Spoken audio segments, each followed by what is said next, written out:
కన్యరాశి వారికి 12 సంవత్సరాల తర్వాత కుజ భగవానుడు వృషభ రాశిలో దేవగురు బృహస్పతితో కలిపి సంచారం చేయడం, వీరికి భాగ్యస్థానంలో కుజ భగవానుడు ఉండడం వలన ఇది చాలా మంచి కాలము అని చెప్పి గమనించగలగాలి.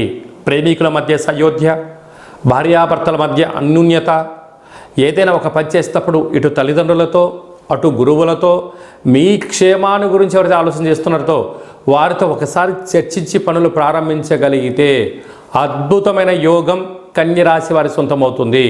కాకపోతే చిన్న చిన్న ఆలోచనలైనా పెద్ద పెద్ద కార్యక్రమాలైనా తెలిస్తేనే చేయండి, తెలియలేదు కొంతకాలం మౌనంగా ఉండండి.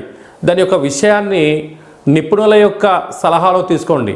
మీ క్షేమాన్ని గురించి ఎవరితో మాట్లాడుతున్నారో, అయ్యా నేను ఈ పని చేయాలనుకున్నాను, ఇది సరైన సమయమా కాదా, దీనికి మార్కెట్లో వాల్యూ ఉందా లేదా అని చెప్పి ఎక్స్పర్ట్స్ సలహాలు మీరు ఎప్పుడో తీసుకోగలిగినట్లయితే గృహమే కదా